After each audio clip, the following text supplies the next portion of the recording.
So they might help. Okay. Any other advantages?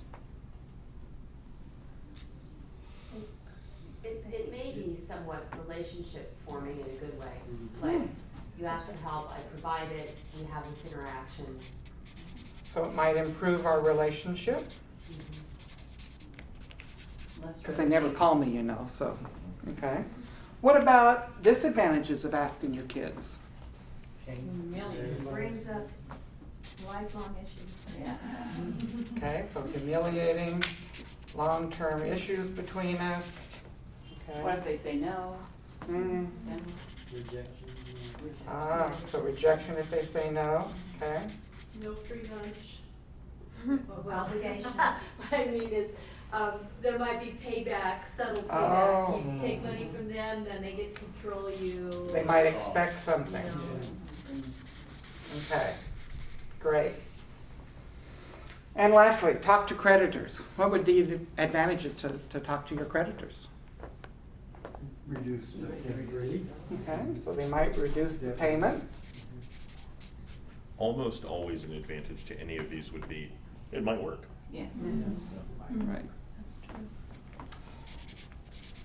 And what about disadvantages to talk to the creditors? Embarrassment. Embarrassment. Okay.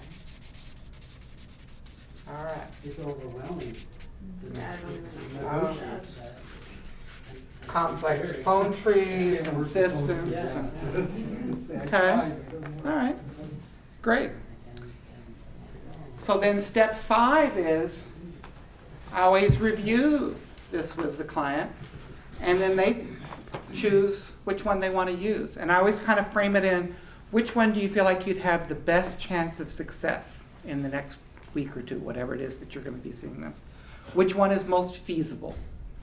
Because, you know, as Stacy said, solving the problem isn't really the goal. We're teaching the skill, but you also want them to have some degree of success from doing this, especially the first problem.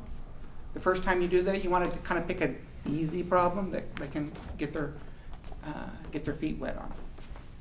So you've come up with 6 or 7 possible solutions to the problem of not having enough money for your bills, and that the goal is to be able to get more money. You can cash in a CD, you can move to less expensive housing, you can rob a bank, you can call social service agencies for other programs, you can ask your kids to help out, or you could talk to your creditors. So in the coming week, which one do you think you would want to do? Which one do you think is most feasible for you?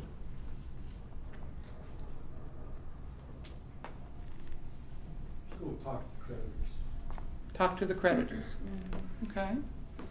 So you feel like that's the one where you might be able to make a little bit of headway. Okay.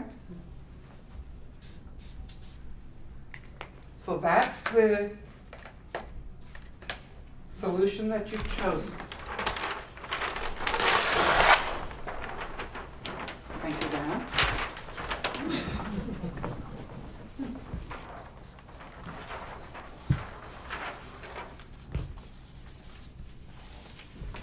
Let me ask, do you ever do this where you actually are writing all this out? Are you writing it all out for clients? Usually the first few sessions, I'm writing on the form.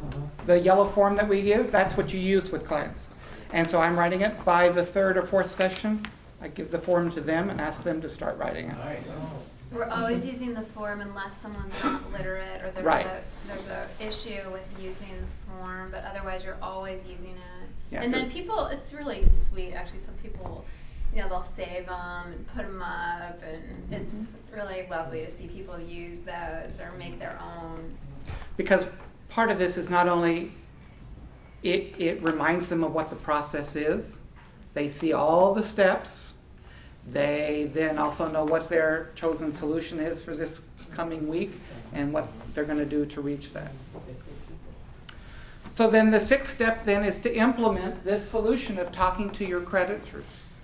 And I suppose everybody's getting tired of me using the same example, but I haven't come up with another one. I always think, the analogy I use is painting your bedroom.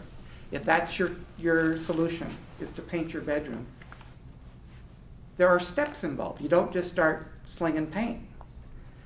You have to pick the color.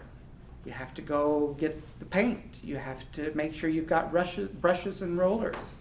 You have to move furniture around in the room. You have to lay down drop cloths and tape off doors and windows. Only then do you crack open the can of paint and start painting. I think this is helpful for people to kind of then, because it outlines a plan for them. This is their plan of action. So this is the who, what, where, when, and how. I always try to keep those questions in my mind, because sometimes we need to prompt people to kind of help make sure that those steps are addressed. So what are the steps that you need to do to call your creditors? Talk to your creditors, I should say. Write down who your creditors are, make a list. Find the bills. Yeah, find the bills. And all the clutter. Know your account number. Know your account. Phone numbers of the creditors. Okay.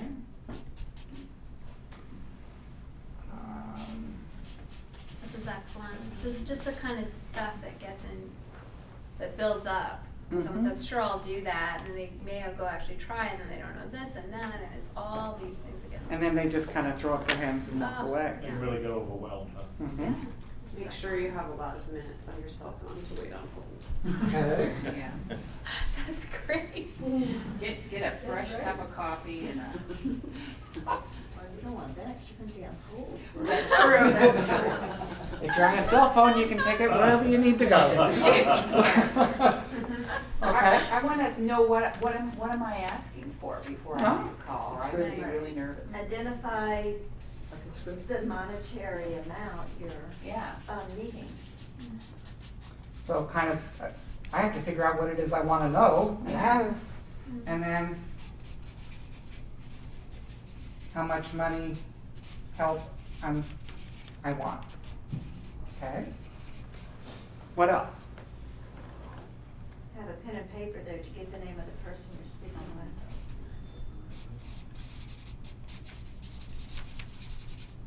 I think robbing the bank is easy. Go back. Yeah, it seems like it's kind of pretty direct. So you're getting the sense. These are the things that you would need to then be able to talk to the creditors. Okay? So then the seventh step happens the next time you meet with them. This is the question that was brought up earlier. This is where you evaluate how did this go for them. Again, what went well, what didn't go so well, what got in the way that we hadn't anticipated, that they hadn't thought of, because that actually occurs a lot. You know, people think they've got a plan and they start to do it, and all of a sudden something happened that they hadn't even imagined occurring. You know, that's part of life. And then what would they do differently? So let's imagine it's 2 weeks. I'm meeting with you again. So how did you plan to go to talk with your creditors? Didn't do it.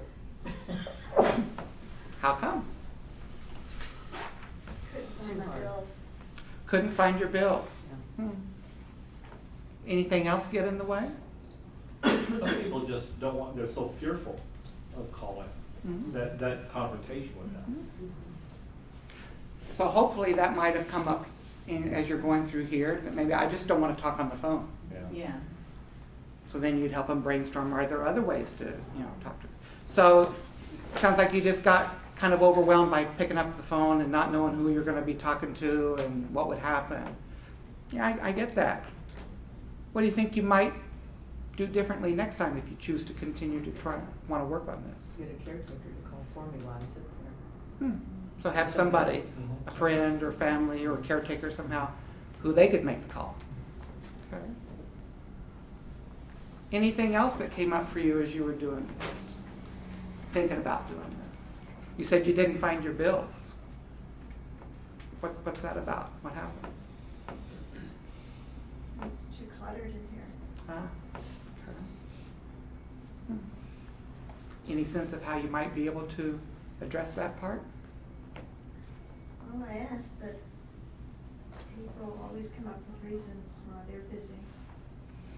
My kids, Oh, to help yeah. declutter? Okay. Should the problem be changed at that point to clean up the clutter? That would be. Great idea. So that might be something that you would discuss it. So it sounds like this is still needed to address, but if you can't find the bills, you can't address this issue. What do you think about that? And put it back on their lap. They may say, yeah, I need to kind of figure out this problem of this messy desk. So do you start, I'm just getting real structured here, do you start a new form at that point? or- Yep. Yeah, okay. So at the Assuming that they sign off on Right. the Yeah, problem they want to Right. work on. Yeah. So it may be that you just kind of debrief how it went well, what didn't, what got in the way. They may have another problem they want to work on this time. Or sometimes people want to go back and rework this, or they discovered a new aspect of it that they didn't anticipate. But usually, you know, again, it's not so much did we get this one solved, but how do I learn the skill? And so maybe we take a different problem and work on it.